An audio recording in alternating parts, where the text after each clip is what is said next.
La mission recouvrement ou contrôle de la fiscalité énergétique est capitale pour la douane d'abord par rapport à l'enjeu des perceptions. Donc plus de 60% des recettes perçues par la direction des douanes de Lyon. Donc 4,5 milliards sur 6 milliards et 6. Donc ça c'est le premier point. Ensuite, ce sont des réglementations complexes devant être correctement maîtrisées par les agents. Et puis, par rapport à des professionnels exigeants sur des réglementations techniques, l'obligation en fait, d'assurer un service aux utilisateurs de qualité. On a pu faire un constat, c'est que la maîtrise de ces réglementations par les services, lorsqu'il n'y a pas un service spécialisé, est imparfaite.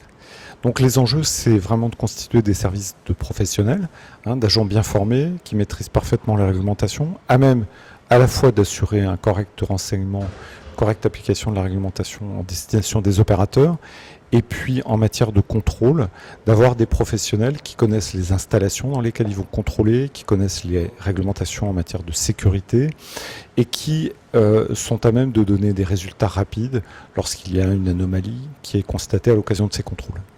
La constitution d'un pôle fiscalité énergétique à Lyon a été favorablement accueillie, d'abord parce que, antérieurement, beaucoup de questions, lorsqu'elles n'obtenaient pas de réponse au niveau du service de terrain, remontaient à la direction, donc des délais de traitement allongés.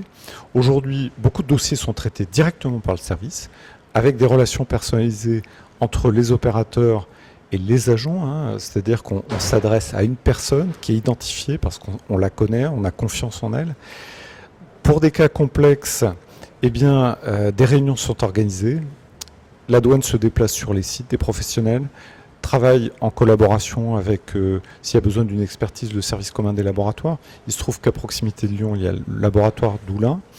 Et donc, on arrive à apporter, je pense, à améliorer la qualité de service, obtenir des réponses rapides, par des agents globalement qui maîtrisent correctement les réglementations, sur des dossiers comme les dossiers de remboursement par exemple de biocarburants, ont une maîtrise de la réglementation, donc sont à même de traiter beaucoup plus rapidement que par le passé ces dossiers. Donc globalement la qualité de service rendue aux usagers s'est améliorée et la compétence technique, lorsqu'il y a un contrôle dans un entrepôt fiscal de stockage, les douaniers ont du crédit parce qu'ils connaissent l'environnement, ils s'adressent à des professionnels et sont à même de tenir compte aussi de leurs préoccupations. C'était une nécessité, d'abord parce que la réglementation des fiscalités énergétiques est restée assez stable pendant longtemps. On l'a vu évoluer autour du gaz naturel, du charbon, de la consommation finale d'électricité, la navigation fluviale. Et par rapport à cette évolution réglementaire, législative très récente finalement, il fallait vraiment des professionnels. Fort du bon constat, du constat plutôt positif du fonctionnement du bureau régional, qui est compétent sur la seule direction régionale de Lyon, nous allons donc étendre son périmètre à l'ensemble de l'interrégion Rhône-Alpes-Auvergne, c'est-à-dire la direction d'Auvergne, la direction du Léman et de Chambéry, dans un service centralisé que l'on va faire monter en effectif pour absorber les suppléments de charge de travail. C'est intéressant à plusieurs titres. D'abord, au niveau du pôle d'action économique, on a une équipe de rédacteurs, alors pour l'instant une seule rédactrice et demain deux, qui ne traitent que de ces questions de fiscalité énergétique. On a un bureau qui traite également que de ces questions. Et au niveau de l'organisation des contrôles, de la programmation, de l'orientation, on peut aussi spécialiser au sein de la cellule régionale d'orientation des contrôles des agents dans ces réglementations. Et là, dans un environnement, un périmètre court, on peut avoir vraiment une vraie synergie sur cette thématique. Il y a quand même un savoir-faire de la douane sur ce type de réunion. On les a plutôt connus dans le domaine du dédouanement, donc c'était intéressant, je pense, de l'ouvrir à la fiscalité.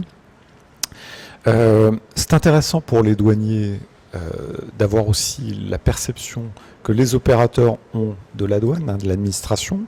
C'est intéressant de voir quels sont les enjeux de demain et d'après-demain, c'est-à-dire que 100 millions de tonnes de produits énergétiques consommés dans les années 70, 50 millions demain en énergie fossile. Ça interpelle forcément, le réseau va évoluer, les techniques vont évoluer, mais il y a aussi des fiscalités, enfin des énergies nouvelles autour du développement durable, etc. Et donc on voit bien que la douane, elle va aussi devoir s'adapter. Donc ça, je pense que c'est intéressant parce que en direction, dans les services déconcentrés, on travaille vraiment sur l'application. Et de temps en temps, de pouvoir regarder un peu plus loin, c'est, je pense, très utile. Ensuite, le timing était intéressant, c'était rythmé par 4 tables rondes. Ça donnait des échanges avec la salle, c'était vivant, donc je trouve que c'était bien, on ne s'est pas ennuyé.